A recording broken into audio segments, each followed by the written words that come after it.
तन्वी, आवाज आ रही है? So today we okay okay. So today we will discuss about system analysis theory. आज हम व्यवस्था विश्लेषण सिद्धांत के बारे में परिचर्चा करेंगे। यहाँ आपको थोड़ा ये ध्यान रखना है, छोटी से छोटी कोई भी चीज़ अगर आपको समझ में नहीं आए तो मुझसे पूछ लेना। आपको ना डोंट हेजिटेट, कोई भी ऐसी झिझक या शर्मिंदगी महसूस करने की आवश्यकता नहीं है।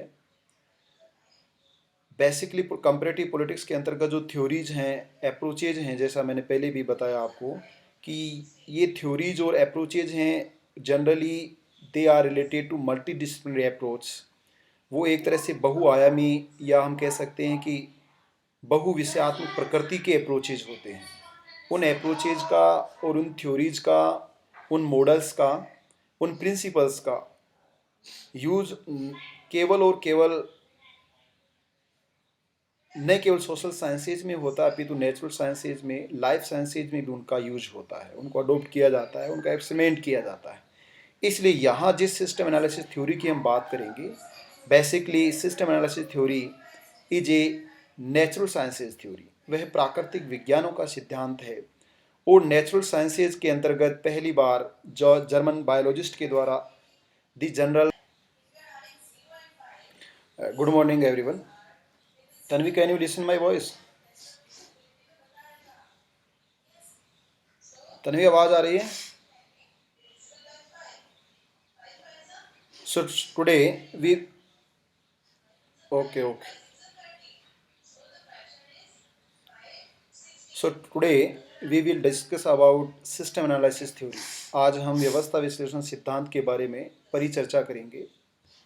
यहाँ आपको थोड़ा ये ध्यान रखना है, छोटी से छोटी कोई भी चीज़ अगर आपको समझ में नहीं आए तो मुझसे पूछ लेना। आपको ना डोंट हेजिटेट, कोई भी ऐसी झिझक या शर्मिंदगी महसूस करने की आवश्यकता नहीं है। बेसिकली कंपैरेटिव पॉलिटिक्स के अंतर्गत जो थ्योरीज हैं, अप्रोचेज हैं, जैसा मैंने पहले भी बताया आपको कि ये थ्योरीज और अप्रोचेज हैं, generally they are related to multidisciplinary approach. वो एक तरह से बहुआयामी या हम कह सकते हैं कि बहुविषयात्मक प्रकृति के अप्रोचेज होते हैं। उन अप्रोचेज का और उन थ्योरीज का, उन मॉडल्स का, उन प्रिंसिपल्स का यूज केवल और केवल न केवल सोशल साइंसेज में होता है, अपितु नेचुरल साइंसेज में, लाइफ साइंसेज में भी उनका यूज होता है, उनको अडोप्ट किया जाता है, उनका एक्सपेरिमेंट किया जाता है। इसलिए यहाँ जिस सिस्टम एनालिसिस थ्योरी की हम बात करेंगे, basically system analysis theory is a natural sciences theory. वह प्राकृतिक विज्ञानों का सिद्धांत है और नेचुरल साइंसेज के अंतर्गत पहली बार जो जर्मन बायोलॉजिस्ट के द्वारा दी जनरल सिस्टम थ्योरी के रूप में इस सिद्धांत को प्रोपाउंडेड किया गया है, सिद्धांत का प्रतिपादन किया गया है। तो सबसे पहले what is system analysis theory? ये सिस्टम थ्योरी नहीं है, आपको ये ध्यान रखना है। It is system analysis theory, व्यवस्था विश्लेषण सिद्धांत है। Basically system analysis theory is a combination of three derivatives. Number one is system derivatives, second is functional structural derivatives and third is cybernetics derivatives. तीन तरह के जो समप्रत्यय होते हैं, जो प्रत्यय होते हैं, उन तीनों का जो ग्रुप है, समूह है, उसको हम सिस्टम एनालिसिस थ्योरी कहते हैं। जो थ्योरी जनरल सिस्टम थ्योरी के रूप में डिज़ाइन किया गया, वह थ्योरी बेसिकली बायोलॉजी, हम कह सकते हैं नेचुरल साइंसेज की थ्योरीज के बारे में हम डिस्कस करेंगे। So let's start today. The traditional approaches were related to normative, idealistic, philosophical, legalistic, historical, ethical, etc. So a new approach have emerged as a reaction of old approaches, which that known as modern approach. Generally जो traditional approaches हैं, भले ही वो social sciences में हो, natural sciences में हो, life sciences में हो, all traditional approaches were related to normative, idealistic, philosophical, legalistic, historical, ethical, so on. वो सभी थ्योरीज मानकात्मक सिद्धांत होते हैं, वो आदर्शवादी सिद्धांत होने, जो कई बार मैंने चर्चा की है कि व्हाट शुड बी डन, क्या होना चाहिए, या हाउ कैसे होना चाहिए, how create a ideal society, how create a ideal state, या हम कह सकते हैं जो वेस्टर्न पॉलिटिकल थॉट्स में या इंडियन पॉलिटिकल थॉट्स में आपने पढ़ा कि किस तरह से राम राज्य की या रिपब्लिक विलेज की या ग्राम गणराज्य की स्थापना गांधी के मैनर में की जा सकती है, अथवा हम कह सकते हैं कि किस तरह से आदर्श राज्य प्लेटो का अथवा उप आदर्श राज्य सब ideal state by Aristotle, Aristotle का उप आदर्श राज्य या हीगल की जो विश्वात्मा है उसके माध्यम से हम इसको स्थापित कर सकते हैं, या थॉमस हिल ग्रीन की जो शाश्वत चेतना है उसको किस तरह से स्थापित कर सकते हैं, अच्छा जिसको कहा जाता है वो कैसे स्थापित किया जाए। ये सबसे बड़ी ट्रेडिशनल अप्रोचेज का अपना एक इम्पोर्टेंट रोल रहा है। परंतु ट्रेडिशनल अप्रोचेज के जो डिसएडवांटेज थे उन डिसएडवांटेज को दूर करने के लिए मॉडर्न अप्रोचेज का इमर्ज हुआ, और वो बेसिकली बिहेवियर रिवोल्यूशन के नाम से जानी जाती है पॉलिटिकल साइंस में। और सभी जो साइंसेज हैं उन साइंसेज में हम इसे मॉडर्न अप्रोचेज के नाम से या मॉडर्निटी के नाम से या मॉडर्निटी के नोमेनक्लेचर से भी कॉल कर सकते हैं, आधुनिकता के नाम से इसको जाना जाता है। और now we discuss about post modern, उत्तर आधुनिकतावाद की बात कही जा रही है। खैर, जो तुलनात्मक राजनीति है उसके अंतर्गत परंपरागत सिद्धांतों की कमियों के विरोध में प्रतिक्रिया में एज ए रिएक्शन के रूप में मॉडर्न अप्रोचेज का उदय हुआ, और उन मॉडर्न अप्रोचेज में से एक है जिसको we known as system analysis, उसको व्यवस्था विश्लेषण के नाम से या सिस्टम एनालिसिस थ्योरी के नाम से जाना जाता है। System analysis is a modern approach which have consist with the three derivatives. Number one is political system derivatives, second is structural functional derivatives, and third is cybernetics derivatives.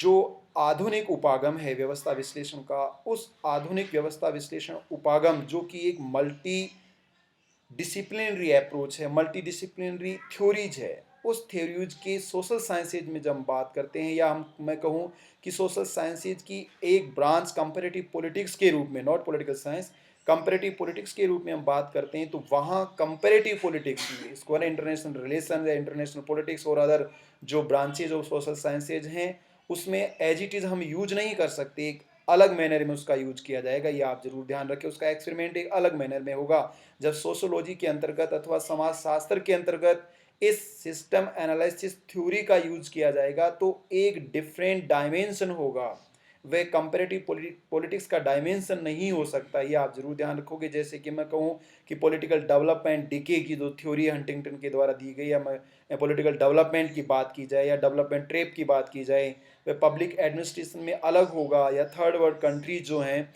उनमें तीसरी दुनिया के देश हैं उनके एक्सप्लोटेशन की बात की जाए तो उसमें एक अलग मैनर होगा। इसलिए यहाँ हम जिस सिस्टम एनालिसिस थ्योरी की बात करेंगे वह सिस्टम एनालिसिस थ्योरी को कंपैरेटिव पॉलिटिक्स में किस तरह यूज किया गया है, how use in comparative politics system analysis theory, जो व्यवस्था विश्लेषण सिद्धांत है उसका किस तरह से उपयोग किया गया है तुलनात्मक राजनीति को समझने के लिए, अथवा कंपैरेटिव पॉलिटिक्स की जो सब्जेक्ट मटेरियल है या स्टडी मटेरियल है, या जो कंपैरेटिव पॉलिटिक्स का की संरचना है उसको किस तरह से फाइंड आउट किया जाए, उसका किस तरह से एनालिसिस किया जाए, इसके लिए हमने इनका यूज किया है। और तीन अलग अलग पॉलिटिकल साइंटिस्ट के द्वारा, या हम कह सकते हैं मैनी पॉलिटिकल साइंटिस्ट के द्वारा इन डेरिवेटिव्स को अपने स्तर पर एक्सपेरिमेंट किया गया है, इन्वेस्टिगेट किया गया है, जिसके बारे में हम विस्तार से परिचर्चा करने जा रहे हैं।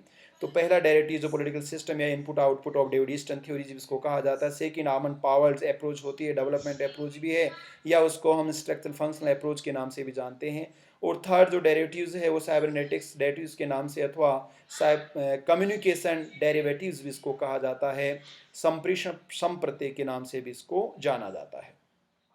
We should understand the word system before beginning the system analysis theory.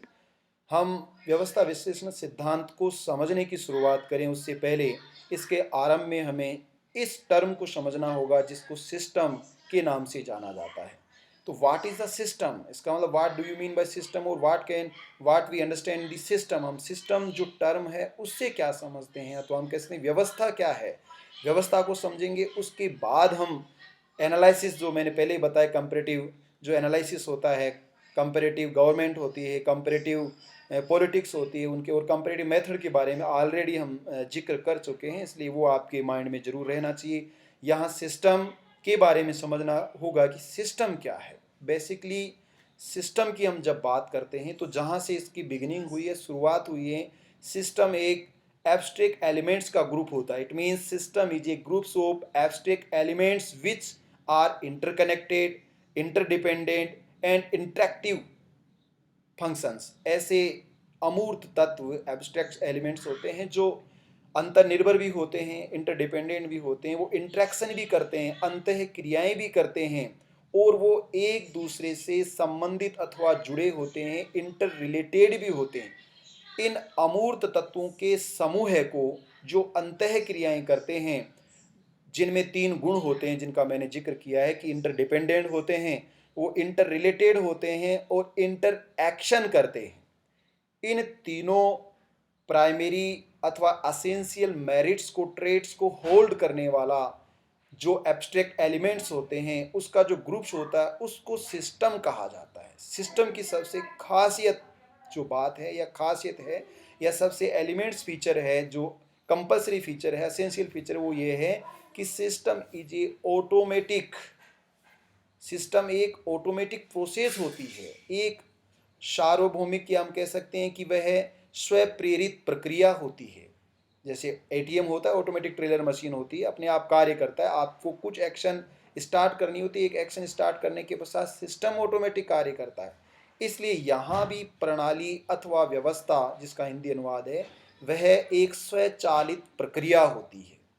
स्वचालित प्रक्रिया, इस प्रक्रिया में अनेक प्रकार के इनबैलेंस होते हैं, प्रेशर होते हैं, टेंशन होते हैं, और हम कह सकते हैं कि अनेक मैनी टाइप्स ऑफ बैरियर्स होते हैं। इन सब चैलेंजेस का सामना करने के लिए, इन सब चुनौतियों को का समाधान करने के लिए, इन सब तनावों को, दबावों को तोड़ने के लिए, विखंडित करने के लिए, अथवा सिस्टम को प्रोटेक्ट करने के लिए, सिस्टम का मेंटेनेंस करने के लिए, रिपेयरिंग करने के लिए इसमें ऑटोमेटिक सिस्टम होता है।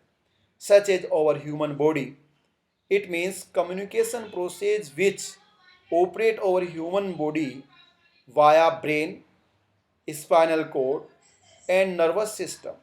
जो स्पाइनल कोड के माध्यम से, हमारे मस्तिष्क के माध्यम से और तंत्रिका तंत्र के माध्यम से जो संप्रेषण प्रक्रिया संचालित होती है, वो ऑटोमेटिक सिस्टम की तरह कार्य करती है। इसको हम इस तरह समझ सकते हैं, क्योंकि नेचुरल साइंसेज में इमर्ज हुआ है कि जैसे हमारा शरीर, हमारा जो मानव शरीर होता है, उस मानव शरीर को किसी प्रकार की गतिविधि के बारे में सिस्टम को किस तरह से ऑपरेट करते हैं। मान लीजिए हमारे हाथ की अंगुली में या पैर की अंगुली में या कहीं हमारी स्किन पर कुछ नुकीली चीज चुभती है, तो हमारी बॉडी एक्टिवेट होती है।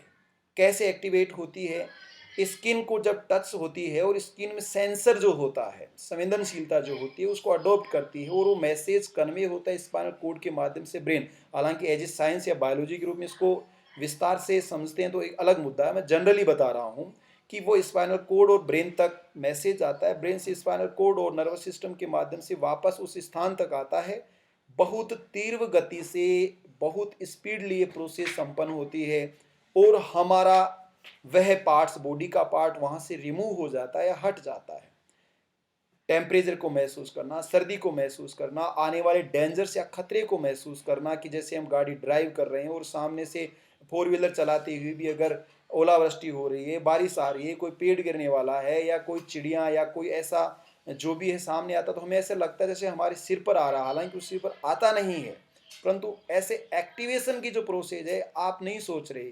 या हम कह सकते हैं कि जैसे अगर आपको गाड़ी चलाना आता है, तो जो गाड़ी चलाना आता है, इसमें ड्राइवर्स, लाइसेंस बनने से नहीं है, ड्राइविंग जिसको आती है, तो ड्राइविंग या जो ड्राइवर होता है वो ऑपरेट करता है ऑटोमेटिक। जो गियर बॉक्स में गियर होते हैं उनको चेंज करने के लिए वो बार बार गियर बॉक्स की तरफ देखता नहीं कि फर्स्ट गियर लगाएगा, फिर सेकंड देखेगा, सेकंड लगाएगा, फिर बैक देखेगा, बैक लगाएगा, फिर क्लिच देखेगा, क्लिच को पुशअप करेगा, फिर रेस को पुशअप करेगा, फिर ब्रेक को, ऐसा वो करता नहीं है। ऐसा क्यों नहीं करता है? क्योंकि driving is a system. So any types of system is A automatic process. किसी भी प्रकार की प्रणाली या व्यवस्था एक स्वचालित प्रक्रिया होती है। इसलिए हमारी ह्यूमन बॉडी में भी एंटीजन होते हैं, नर्वस सिस्टम होता है, स्पाइनल कोड होते हैं, ब्रेन होता है। जब व्यवस्था में, सिस्टम में, प्रणाली में सब कुछ ओके होता है, तब ये सिस्टम ऑटोमेटिक कार्य करता है। परंतु इस सिस्टम में आप देख रहे हो कि स्पाइनल कोड अथवा नर्वस सिस्टम अथवा ब्रेन जो इंटर रिलेटेड हैं, इंटरडिपेंडेंट हैं और इंट्रैक्शन कर रहे हैं, अगर इसमें से कुछ भी डिसकनेक्ट हो जाता है या कनेक्टिविटी में नहीं रहती है, कॉम्बिनेशन नहीं रहता है, तो क्या होगा? आप सोच सकते हो कि सिस्टम कार्य नहीं कर पाएगा, जैसे ब्रेन डेड बोलते हैं। इसका मस्तिष्क जिसका मर जाता है तो उसके बाद एक्टिविटी नहीं होती है उसकी बॉडी में, जिसके लिए आप कहते हैं कि साहब कोमा में चला गया या अन्य जो भी है। इसका मतलब वो एक दूसरे को प्रभावित करते हैं, इसी तरह से इंटरडिपेंडेंट होते हैं। अगर हमारा मानसिक संतुलन नहीं है तो हमारी बॉडी बॉडी में कोई प्रॉब्लम नहीं है, केवल मेंटल प्रॉब्लम है हमें। परंतु उस मेंटल प्रॉब्लम की वजह से क्या हमारा सिस्टम ऑटोमेटिक या बैलेंस कार्य कर पा रहा? नहीं कर पाता है। अगर हमें जुकाम हो जाती है, सर्दी हो गई, नाक से पानी बह रहा है, क्या आप सामान्य अवस्था की तरह कार्य कर सकते हो? नहीं कर सकते। ऐसा क्यों नहीं कर सकते? क्योंकि बेसिकली जो सिस्टम होता है उस सिस्टम में किसी ना किसी प्रकार का व्यवधान आ जाता है। यह व्यवधान टेंशन के रूप में, इनबैलेंस के रूप में हमें सिस्टम में देखने को मिलता है।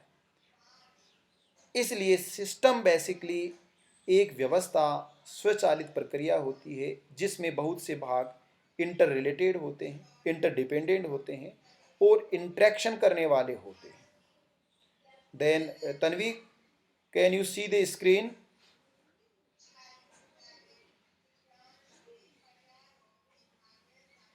ओके, स्क्रीन शेयर हो रही है सबके साथ?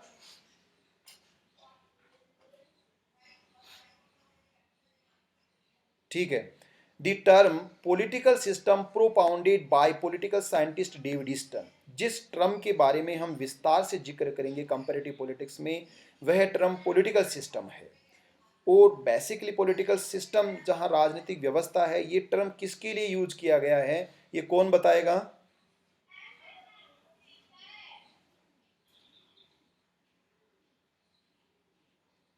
Dipesh, political system, who is the word replaced by the political system in political science and comparative politics?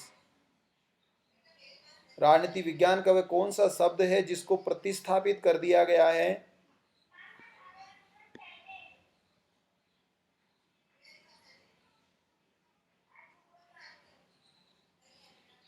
Dipesh, can you listen me? Deepesh, मेरी आवाज़ सुन पा रहे हो? मुझे ये बताओ कि कौन सा वह शब्द है जिसके स्थान पर राजनीतिक व्यवस्था को यूज किया गया है, इस शब्द को यूज किया गया है।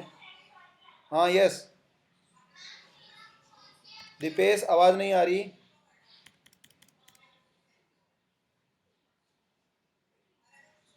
हाँ, बताइए बताइए।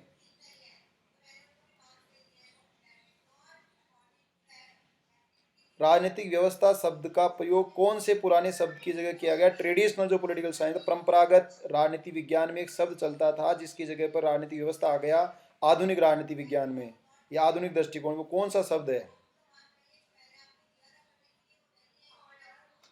नहीं आता तो कोई बात नहीं। हाँ हाँ, तो नहीं आता तो इसमें कोई घबराने वाली बात थोड़ी है। प्रधानमंत्री तो बना नहीं रहे आपको कि अगर बता दोगे तो पीएम बन जाओगे, नहीं बताओगे तो है ना बाहर निकाल देंगे आपको। Deepak Sharma, can you tell me? Deepak, मुझे बता सकते हो?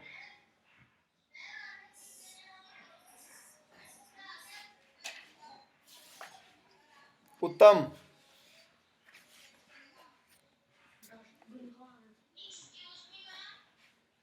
Are you present in the class? उत्तम,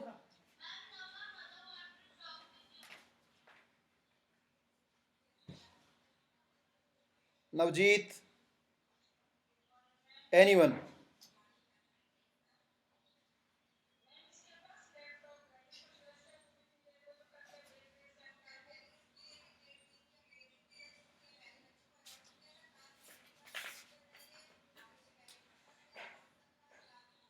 Tanvi, can you tell me?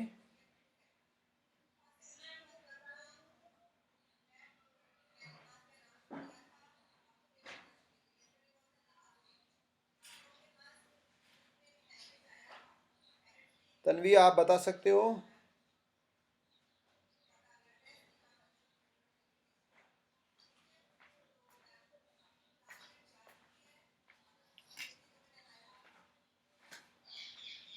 Okay okay.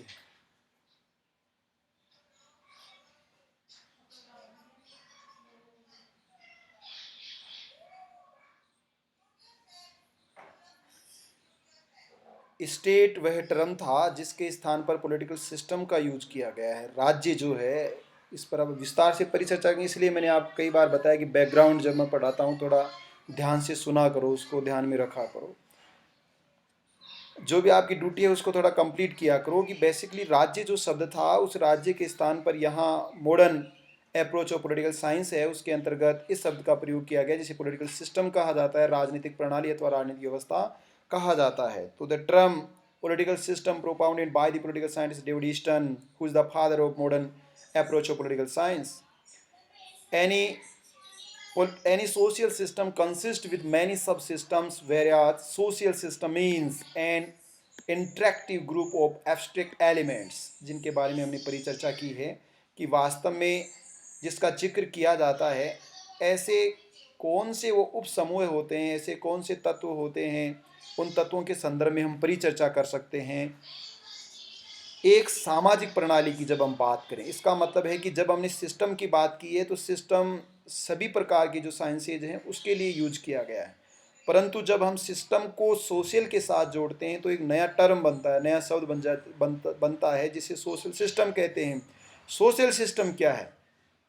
It means social system we can define as a consist with as a system. It means social system is a subsystems, group of subsystems and groups of many subsystems.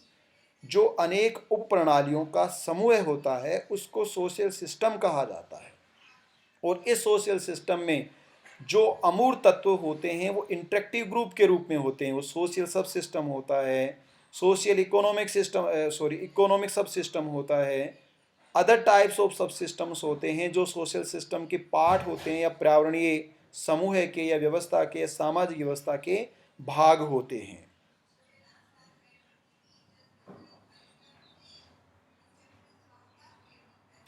Some specific significant function है performed by the any types of subsystem.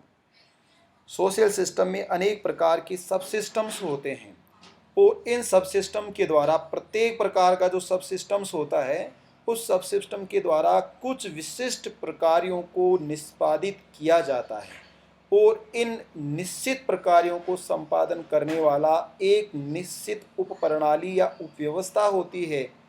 इन सब उपव्यवस्थाओं में से एक भी उपव्यवस्था है जिसका नाम political sub system है, जिसको मैं बार बार आपको पॉलिटिकल सिस्टम के रूप में यूज करूंगा।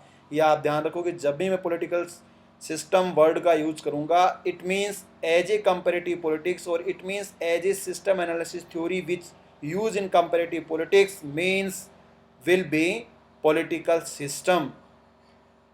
So next, political system is the most significant systems. Why? Because all types of subsystems are affected to political system.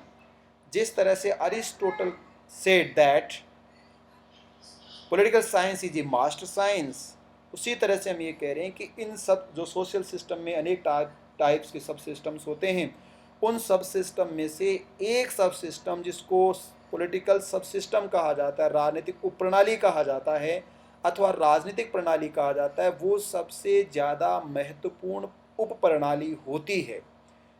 क्यों होती है वह महत्वपूर्ण उप प्रणाली?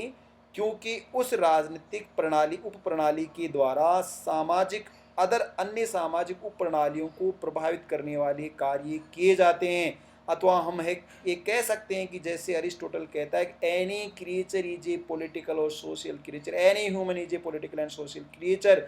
It means any activity which are related to political और public life and as a political activity which affected to the another activities, वह अन्य गतिविधियों को भी प्रभावित करती है, अन्य क्रियाकलापों को भी प्रभावित करती है। It means any political activity is a more activity and is a core activity. वह एक अत्यधिक प्रभावी एक्टिविटी होती है, अथवा हम कह सकते हैं कि वह एक्टिविटी अन्य गतिविधियों को प्रभावित करने वाली गतिविधि होती है, वह अन्य सभी प्रकार की गतिविधियों को प्रभावित करती है। इसलिए पॉलिटिकल सब systems is a more important subsystem rather than other subsystems of social system.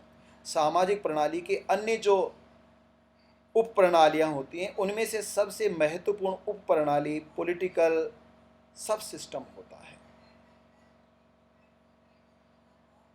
Almond and Pavel states that all kinds of political activities are involved in the political systems.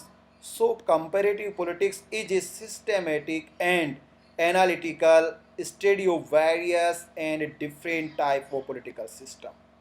इसलिए आमंड और Pavel ये कहते हैं कि तुलनात्मक राजनीति का मतलब क्या है, या according to what is the comparative politics according to Almond and Powell. Almond और पावेल के अनुसार तुलनात्मक राजनीति ही क्या है, वह पॉलिटिकल सब सिस्टम से जुड़ी हुई है. उस स्टेट के लिए जिसके लिए गार्नर कह रहा है, या गार्नर ने कहा था, political science is beginning, it means beginning and the end of political science with the state. राजनीति विज्ञान का आरंभ और अंत राज्य के साथ ही होता है, या राजनीति विज्ञान राज्य से शुरू होती है और राज्य पर उसका अंत हो जाता है, वो समाप्त हो जाती है, ऐसा गार्नर कह रहा है. तो जो स्टेट वर्ड है वो replace by political system in comparative politics and in the modern approach of political science used by the David Easton. इसका मतलब अभी भी वही है कि जिस तरह से राजनीति विज्ञान सर्वोच्च विज्ञान है, जिस तरह से राजनीतिक क्रिया अन्य क्रियाओं को प्रभावित करने वाली धुरी या ध्रुव क्रिया या मुख्य क्रिया या केंद्रित क्रिया होती है, उसी तरह से पॉलिटिकल सब सिस्टम भी सोशल सिस्टम के अदर टाइप्स ऑफ सिस्टम को प्रभावित करने वाला कोर सब सिस्टम होता है. इसलिए हम ये कह रहे हैं कि तुलनात्मक राजनीति में राजनीतिक उप प्रणाली सामाजिक किसी भी सामाजिक प्रणाली में, वो भले विकसित देशों की सामाजिक प्रणाली हो, विकासशील देशों की सामाजिक प्रणाली हो, राजनीतिक उप प्रणाली इम्पोर्टेंट रोल प्ले करती है. इसलिए आमंड और पावेल ने, जो कि स्ट्रक्चर और फंक्शनल डेरिवेटिव्स के प्रतिपादक हैं, या डेवलपमेंट डेरिवेटिव्स के प्रतिपादक हैं, या विकासशील संप्रत्यय के वो जनक हैं, जिन्होंने सिस्टम एनालिसिस थ्योरी का यूज किया है. स्टेट, यहाँ पर फिर से मैं आपको समझाने के लिए यूज करूँगा कि स्टेट जो फॉर्मल एक्शन को, या एक्शन की जगह हम कहें फंक्शन यहाँ यूज करें, कि जो राज्य जो पहले वर्क जो यूज किया जाता था वो ट्रेडिशनल पॉलिटिकल साइंस है, और जब फंक्शन का यूज किया गया मॉडर्न पॉलिटिकल साइंस है, या मॉडर्न कंपैरेटिव पॉलिटिक्स है. आधुनिक तुलनात्मक राजनीति में फंक्शन शब्द का जब प्रयोग किया जा रहा है तो कौन से function, not only formal function, function means include all types of function, पहली बात. दूसरी बात, informal and informal functions also include, and then we can say that informal and formal structure which other all function completed by any structure, वो formal structure हो सकते हैं, informal structure हो सकते हैं. उन फॉर्मल और इनफॉर्मल स्ट्रक्चर्स को भी इन्वॉल्व किया गया है. इसलिए आप वहाँ देखोगे कि 4 टाइप्स इनपुट्स होते हैं with the structure. It means 4 प्रकार के प्रकार्य होते हैं.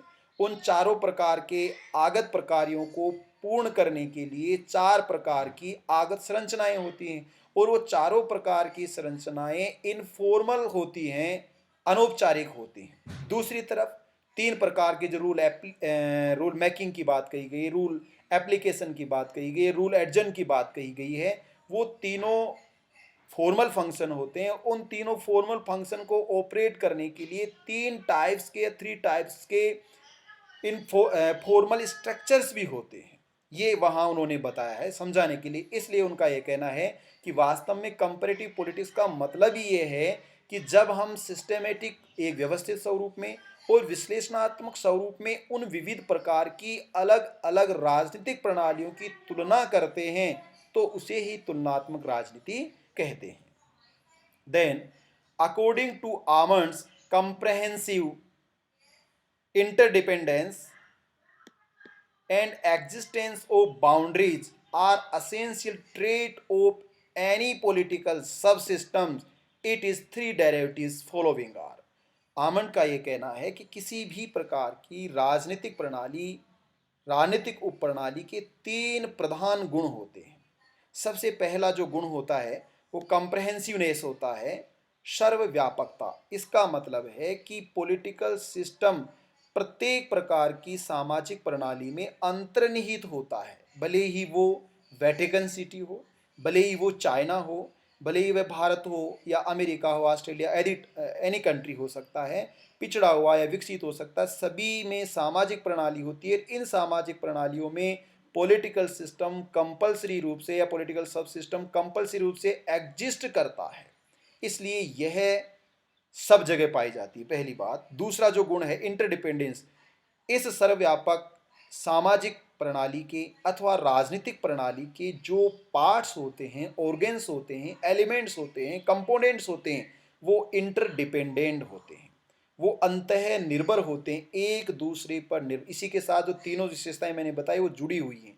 और तीसरा ये है कि प्रत्येक प्रकार की सामाजिक प्रणाली अनलिमिटेड नहीं होती है, उसके पास अनलिमिटेड पावर्स नहीं होती हैं, उसके पास अनलिमिटेड स्कोप नहीं होता है, अनलिमिटेड एरिया नहीं होता, इसलिए एग्जिस्टेंस ऑफ बाउंड्री की बात कही गई है, सीमाओं के अस्तित्व की बात कही गई है। ये तीनों अनिवार्य गुण। इसका मतलब है कि any type social system have some limitations and some boundaries, वह निश्चित और कुछ सीमाएं रखता है। जिस स्तर तक और जिस लाइन तक सामाजिक प्रणाली की कोई उप प्रणाली, मान लीजिए कि इकोनॉमिक सब सिस्टम, एक स्तर होगा, एक लाइन होगी, एक स्टेज होगी जहां तक इकोनॉमिक सब सिस्टम कार्य करता, उसके बाद दूसरा टाइप्स ऑफ सब सिस्टम कार्य करता है।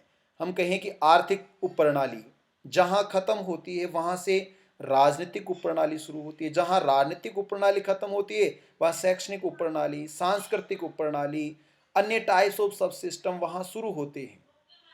इसका मतलब एक उप प्रणाली असीमित नहीं होती, अनियंत्रित नहीं होती, उसकी सीमाएं होती हैं, उसका नियंत्रण होता है, उसका एग्जिस्टेंस और बाउंड्रीज होती हैं, उस सीमा तक वह कार्य करती है, उसके बाद कार्य नहीं करती है। जैसे कई बार हम कहते हैं कि सत्ता के द्वारा या सरकार के द्वारा किया गया निर्णय आर्थिक विवेकशील निर्णय नहीं, ये राजनीतिक निर्णय है। इसका मतलब आप ये कहना चाह रहे हो कि जो आर्थिक उप प्रणाली की सीमा या क्षेत्र है उसमें पॉलिटिकल सब सिस्टम ने इंटरफेयर किया है, या आप कहते हो कि ज्यूडिशरी इंटरफेयर कर रही है गवर्नमेंट में, तो न्यायिक उप प्रणाली का हस्तक्षेप है ये किसमें, पॉलिटिकल सिस्टम। या आप कहते हो कि जिस तरह से नेशनल जुडिशल अपॉइंटमेंट कमीशन जो बनाया गया वो डिक्लाइन हुआ, उसको हम कह सकते हैं कि आधारभूत ढांचे से अलग कर दिया गया, तो उसका जब आप रीजन देखोगे, उसके जो तीन रीजन जुडिशरी के द्वारा दिए गए, सुप्रीम कोर्ट के द्वारा दिए गए एज ए बेसिक स्ट्रक्चर के रूप में, ये भी है कि इससे सरकार की उस मनोवर्ती भावना, एटीट्यूड का हमें मालूम होता है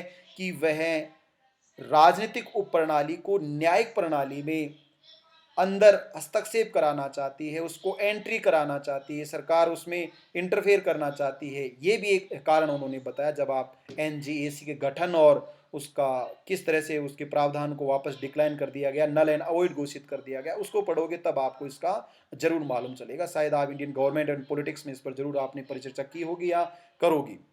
इसके बाद ये कह रहे हैं कि इस सिस्टम की जब हम बात करते हैं, अब यहाँ सिस्टम का मतलब सिस्टम वर्ड से है, यहाँ आमंड ने जिस थ्री डेरिवेटिव्स की बात कही गई है उस सिस्टम को, जो कि नेचुरल साइंसेज का था, अब कंपैरेटिव पॉलिटिक्स में यूज किया जा रहा है। पॉलिटिकल साइंस में डेविड ईस्टन अलग मुद्दा होगा, लेकिन यहाँ हम कंपैरेटिव पॉलिटिक्स पढ़ रहे हैं, तो यहाँ कंपैरेटिव पॉलिटिक्स के अप्रोच के माध्यम से हमें समझना होगा कि ये तीन संप्रत्यय कौन से हैं जो तुलनात्मक राजनीति या विकसित और विकासशील, तीसरी दुनिया, चौथी दुनिया, इन सब देशों की राजनीतिक प्रणालियों का कंपैरेटिव एनालिसिस एंड स्टडी करेगा। इसलिए यहाँ पॉलिटिकल सिस्टम के थ्री डेरिवेटिव्स हैं। अब आप यहाँ ध्यान दोगे कि सामाजिक प्रणाली के नहीं है, ये राजनीतिक प्रणाली के तीन अलग अलग संप्रत्यय हैं जिनका हम सोशल सिस्टम के साथ अध्ययन करेंगे। इसका मतलब है सोशल सिस्टम उसके चारों तरफ रहता है, अपने सेंटर में पॉलिटिकल सिस्टम होगा, परंतु उसका एनवायरमेंट हमेशा साथ रहता है, क्योंकि ऑल टाइप्स ऑफ सब system instead with the social system, वो सामाजिक प्रणाली के अंतर्गत ही अंतर्निहित होते हैं, अलग से नहीं हो सकते। इसलिए उस एनवायरमेंट को हम बड़े डायग्राम के रूप में और इनको छोटे डायग्राम के रूप में यूज करेंगे। पहला सिस्टम डेरिवेटिव जिसके बारे में विस्तार से परिचर्चा करेंगे, सेकंड फंक्शन डेरिवेटिव और थर्ड साइबरनेटिक्स डेरिवेटिव। ये तीन संप्रते हैं जिनके बारे में हम विस्तार से परिचर्चा करेंगे। शायद टाइम तन्वी खत्म होने वाला है क्या? I think only one slide remaining, so carry on. In words of Kaplan, it is the study of interrelated groups of variables which have balanced and protected of ecological imbalances or pressures and tensions, etc. तुलनात्मक राजनीति के अंतर्गत अथवा social system के अंतर्गत सबसे जो मुख्य कार्य करता है उसका यह है कि वह संतुलन स्थापित करता है। इसका मतलब सोशल सिस्टम में जो अलग अलग सब सिस्टम्स होते हैं, various different types of systems होते हैं, उनमें बैलेंस स्थापित करता है। दूसरा यह है कि जब डिमांड होती है, सपोर्ट होता है या अनेक तरह के परिवर्तन जो होते हैं, बहुत से चेंजेज जो सोसाइटी में आ जाते हैं, बहुत से चेंजेज इकोलॉजी में आ जाते हैं, हमारे पर्यावरण में आ जाते हैं, इंटरनेशनल प्रेशर भी हो सकता है, किसानों की मांग हो सकती है या कोई सर्विस से जुड़ा हुआ मुद्दा हो सकता है। वो जो प्रेशर देता है इकोलॉजिकल सिस्टम के माध्यम से और जो सोशल सिस्टम में इम्बैलेंस होता है उसको बैलेंस करने का कार्य करता है। अनेक बार जो इम्बैलेंस होते हैं या प्रेशर होते हैं वो इतना बड़े स्तर पर होता है या व्यापक स्तर पर होता है कि वो व्यवस्था को बदलने की कोशिश करता है, सत्ता को बदलने की कोशिश करता है या स्टेट को डिक्लाइन करने की कोशिश करता है, या हम कह सकते हैं कि जहाँ पर डिक्टेटरशिप थी वहाँ पर डेमोक्रेसी को स्थापित करने की कोशिश करता है। तो उससे प्रोटेक्ट सिस्टम को, या जो सिस्टम एग्जिस्टिंग पॉलिटिकल सिस्टम होता है या जो एग्जिस्टिंग सोशल सिस्टम होता है उसको प्रोटेक्ट करने का कार्य करता है system. And then pressure and tension, जो दबाव होते हैं, जो तनाव होते हैं, उनको रिलीज करने का कार्य भी करता है। इसका मतलब है कि as a political system, political sub system के रूप में इसको डिफाइन किया जाए या इसकी डेफिनेशन दी जाए तो इन दी वर्ड्स ऑफ कैप्लान वो इस तरह से ही है कि इट इज़ द स्टडी, वास्तव में अध्ययन है। राजनीति व्यवस्था का मतलब यहाँ अंत्य क्रिया करने वाले उन चरों को, उन चरों के समूह का अध्ययन है जो व्यवस्था में संतुलन स्थापित करते हैं, व्यवस्था को पर्यावरणीय असंतुलनों से, दबाव से और तनाव से संरक्षित करने के साथ साथ उसका संवर्धन करते हैं और उसको बैलेंस करते हैं। ये कार्य करने वाली व्यवस्था को पॉलिटिकल सब सिस्टम कहा जाता है। Then generally the term system have emerged in biology which used by many social scientists। जिस सिस्टम शब्द का हम जिक्र करते हैं इसके साथ नहीं, इसके अलग से, तो वह सिस्टम बेसिकली जीव विज्ञान में उदित हुआ है और उस सिस्टम को अपने अपने डिसिप्लिन में, जैसे सोशल साइंस के अलग अलग ब्रांचेज उसमें सोशल सिस्टम के रूप में, इकोनॉमिक सिस्टम के रूप में, पॉलिटिकल सिस्टम के रूप में जोड़कर अथवा अटैच करके उसका यूज किया जाता है, तब उसका उस डिसिप्लिन के नज़रिए से मीनिंग होता है। इसलिए यहाँ लिखा हुआ है कि विच, जिसका use by many social scientist, बहुत से समाज विज्ञानियों के द्वारा अनुप्रयोग किया गया है अथवा उपयोग में लिया गया है। इसलिए system is A other definition, system have a different meaning rather than other types of system.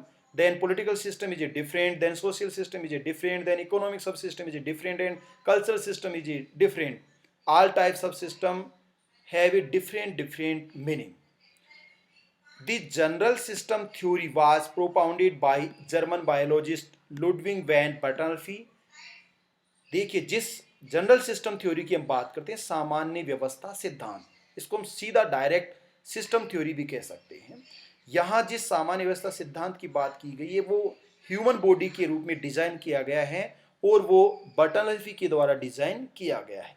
बर्टनॉली के वर्ड में वो सिस्टम क्या है या जनरल सिस्टम थ्योरी क्या है, यहाँ पॉलिटिकल सिस्टम की बात नहीं है, सोशल सिस्टम की बात नहीं, यहाँ जनरल सिस्टम थ्योरी की बात है, यहाँ सिस्टम एनालिसिस थ्योरी की बात है। जर्मन बायोलॉजिस्ट के वर्ड में system, the general system theory अथवा system means as a study of interactive elements, उन तत्वों का अध्ययन करना जो एक दूसरे के साथ अंतः क्रियाएं करते हैं, उसी को जनरल सिस्टम थ्योरी कहते हैं। इसका मतलब वो सभी एलिमेंट्स जो इंटर रिलेटेड होते हैं, इंटरकनेक्टेड होते हैं, इंटरडिपेंडेंट होते हैं, जो तीनों ट्रेट रखते हैं, उनका वास्तव में उन अमूर्त तत्वों का अध्ययन करना ही क्या है, जनरल सिस्टम थ्योरी है। क्योंकि ह्यूमन बॉडी में भी बहुत से पार्ट्स हम, जैसे हम देखना चाहें ब्रेन को, तो हम अपने ब्रेन को नहीं देख सकते। हम खुद स्पाइनल कोड को देखना चाहें तो डायरेक्ट उसको महसूस कर सकते हैं, देख नहीं सकते। इसका मतलब है कि वो एब्स्ट्रैक्ट एलिमेंट्स होते हैं, अमूर्त तत्व होते हैं। जरूरी नहीं हो, क्योंकि सब तत्व ना तो मूर्त होते हैं ना अमूर्त होते, इसलिए उसने एब्स्ट्रैक्ट एलिमेंट्स का यूज वहां किया है कि वह ऐसे एब्स्ट्रैक्ट एलिमेंट्स जो इंटरेक्टिव होते हैं, इंटरेक्शन करते हैं, उनका स्टडी ही क्या होता है, जनरल सिस्टम थ्योरी होता है। वो ऑटोमेटिक प्रोसेस होती है। इन 1920 एंड 30 डिकेड्स, 1920 और 30 के दशक में पहली बार सिस्टम थ्योरी का यहाँ यूज किया गया है बायोलॉजी में। Then this theory adopted in the anthropology, other branches of social science. Then sociology by the R K Merton और टेलकार्ट पार्सन्स के द्वारा समाज शास्त्र में इसका यूज किया गया है। Then psychology, then political science, then comparative politics and so on. Other branches of social science में जनरल सिस्टम थ्योरी का या सिस्टम एनालिसिस थ्योरी का यूज किया गया है। व्यवस्था विश्लेषण सिद्धांत, यहाँ सिस्टम वर्ड पहले आप ध्यान रखना, सिस्टम का मतलब सिस्टम थ्योरी से, लेकिन ये सिस्टम थ्योरी यहाँ पॉलिटिकल सिस्टम थ्योरी नहीं है। क्योंकि पॉलिटिकल सिस्टम थ्योरी को कल जब मैं अपन बिगिनिंग करेंगे, उसकी स्टार्ट करेंगे, तब आपको बताऊंगा, ये अलग मुद्दा है। यहाँ हम जनरल कॉन्सेप्ट के रूप में या जनरल थ्योरी के रूप में इसका स्टडी कर रहे हैं। तो आज के लिए इतना ही पर्याप्त है। आपको थैंक यू सो मच ध्यान से सुनने के लिए और देखने के लिए। इस आज के व्याख्यान में अगर किसी को डाउट है, कोई क्वेरी है, कोई प्रश्न है, कोई आशंका है, छोटा या बड़ा या जो भी आपको लगता है कुछ पूछना है, तो आपका स्वागत है। एनीवन।